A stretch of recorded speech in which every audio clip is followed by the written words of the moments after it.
오늘은 팔복 두 번째 시간을 갖겠습니다. 마태복음 5장 7절에서 10절까지의 말씀입니다. 오늘 본문을 제가 한번 읽어드리겠습니다. 자비한 사람은 복이 있다. 하나님이 그들을 자비롭게 대하실 것이다. 마음이 깨끗한 사람은 복이 있다. 그들이 하나님을 볼 것이다. 평화를 이루는 사람은 복이 있다. 하나님이 그들을 자기의 자녀라고 부르실 것이다. 의를 위하여 박해를 받은 사람은 복이 있다. 하늘나라가 그들의 것이다. 오늘 팔복 두 번째 시간으로 7절부터 10절에 나오는 또 네 가지 복에 대해서 저희가 한번 살펴보고 합니다. 7절부터 10절에 있는 그 복의 조건들을 잠깐 보면 자비한 사람, 또 마음이 깨끗한 사람, 평화를 이루는 사람, 의를 위하여 박해를 받은 사람의 이런 조건들이 나옵니다. 평상시에 자비한 모습들, 긍휼을 베풀려고 하고 또 자비를 베풀려고 하는 그런 마음들 누구나 다 가지고 있잖아요. 그리고 마음이 깨끗하려고 또 모두들 또 열심을 하고 있고 노력을 하고 있고, 그래서 또 평화를 이루는 그런 사람, 그래서 이웃 간에 또 형제 간에 가족 간에 평화를 이루려고 하는 그런 모습들, 우리의 노력들 다 있습니다. 그런데 뭐 여러분 다 아시겠지만 우리 말고도 예수님을 믿지 않는 사람들도 사실 이렇게 어떻게 보면 저희보다 더 열심히 또 마음을 깨끗하게 또 자비를 베풀고 긍휼을 베풀고 평화를 이루려고 하는 그런 사람들 많이 있습니다. 그런데 굳이 예수님께서 이렇게 산상수훈 8가지 복에 대해서 말씀을 하시면서 세상에 있는 사람들도 그렇게 하는 그러한 일들을 가지고 우리에게 복을 주실까라고 하는 그 기준에 대한 생각들이 좀 드는 것 같아요. 그런데 세상에 있는 사람들도 그렇게 할 수 있는데 예수님께서 이 복에 대한 기준을 어떻게 설정하고 있는지 오늘 같은 5장 밑부분에 가면 이러한 말씀이 나옵니다. 46절과 47절인데 너희를 사랑하는 사람들만 사랑한다면 너희가 무슨 상을 받겠느냐? 세무원들도 그만큼은 하지 않느냐? 또 너희가 너희 형제들에게만 인사한다면 남보다 나을 것이 무엇이겠느냐? 믿지 않는 사람들도 그렇게 하지 않느냐?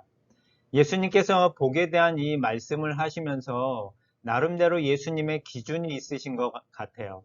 그 기준은 세상 사람들도 그렇게 하는데 나를 따르는 너희들도 그렇게 똑같이 해서야 되겠느냐, 그보다 더 나아야 되지 않겠느냐라고 말씀하시는 것 같아요. 그래서 8가지 팔복에 대해서 말씀하시면서 세상 사람들의 그런 윤리나 도덕적인 기준에서의 그런 부분이 아니라 그 이상의 하나님이 원하시는 또 성경이 원하는 그런 기준에 맞게 행해야 되지 않겠느냐라는 그런 말씀을 하고 계십니다. 그런 눈으로 오늘 말씀하신 그 4가지의 복을 바라봤을 때 예수님의 그 기준이 어디에 있는지를 우리가 볼 수 있고, 또 예수님께서 친히 그 4가지 기준에 맞춰서 행동하시고 또 실천하신 부분을 우리가 볼 수 있습니다. 바로 예수님께서 십자가 위에서 죽으셨던 그 예수님의 십자가의 피, 또 희생을 우리가 볼 수 있는데, 예수님께서 우리에게 긍휼을 베풀어 주셨는데 우리의 모든 죄를 없다고 하시면서 우리의 죄를 묻지도 않으시고 우리의 죄를 다 덮어주시는 그런 엄청난 자비와 긍휼을 베풀어 주셨습니다.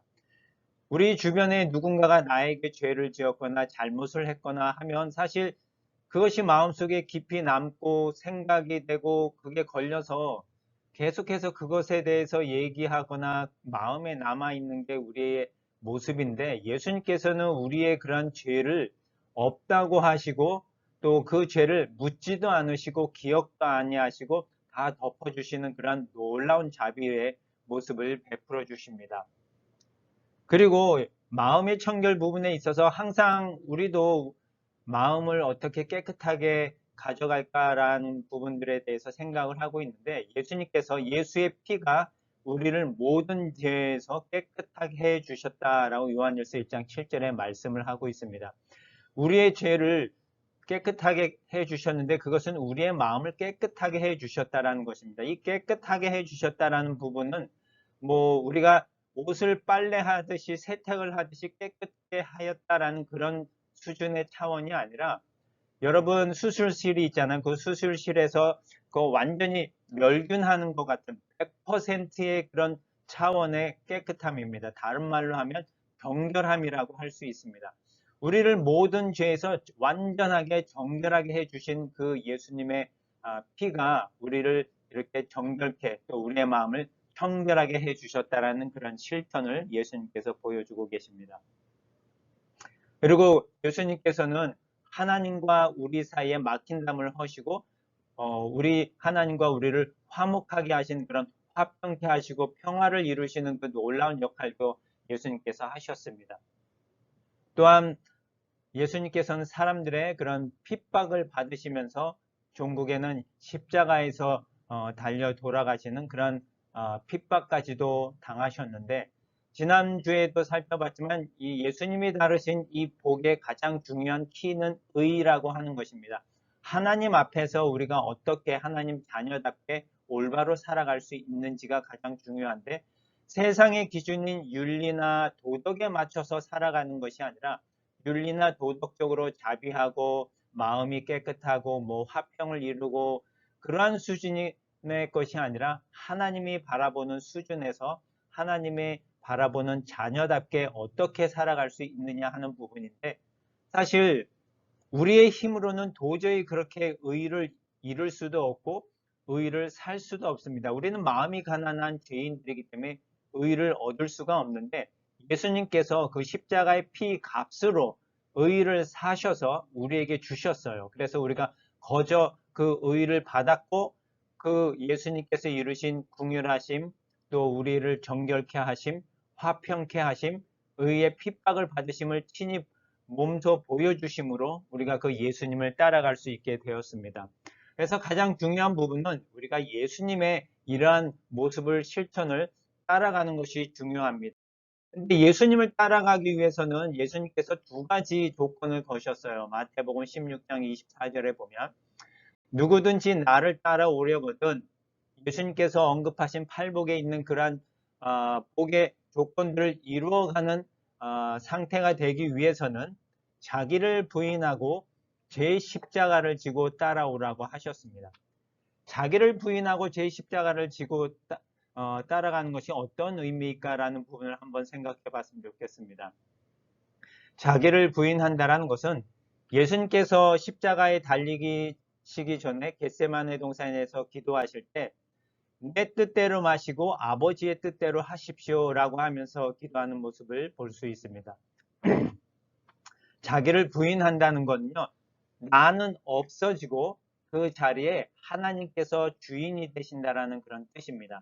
나를 부인한다는 것, 내가 없어지고 하나님이 주인이 된다라는 그런 뜻입니다. 그리고 십자가를 지고 따라간다라는 의미는 무엇입니까? 예수님이 골고다 언덕에 가실 때 지셨던 그 무거운 나무 십자가를 의미하는 것이 아니라 십자가를 지고 따라간다라는 것은 갈라디아서 2장 20절에 나와 있는 말씀처럼 내가 그리스도와 함께 십자가에 못 박혀 죽었으므로 이제는 내가 사는 것이 아니라 내 속에 그리스도께서 사시는 것입니다.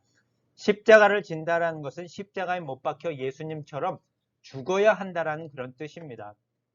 그래서 나를 부인하고 예수님을 주님을 나의 주인으로 삼고 내가 그 예수님처럼 십자가에 못 박혀 죽었을 때 내 속에서 그리스도께서 살아가는 그런 모습을 바로 나를 부인하고 십자가를 지고 따라가는 그런 것이 됩니다. 이 말씀을 전한 바울 사도가 날마다 고백한 부분이 있는데 뭐냐면 고린도전서 15장 31절의 말씀처럼 나는 날마다 죽습니다입니다. 날마다 나를 부인하고 십자가를 지고 따라가는 그 연습은 날마다 나를 죽여가는 그런 연습이고 그것이 경건의 연습이며 그것을 통해서 거룩을 이루어가고 그것을 통해서 예수님의 모습을 드러내며 빛과 소금의 역할을 할 수 있다는 것입니다. 내가 주인이 돼서 오늘 찬양한 것처럼 내가 주인이 돼서 내가 드러나면서 살아간다면 하나님이 우리 안에 설 자리가 없는 거거든요.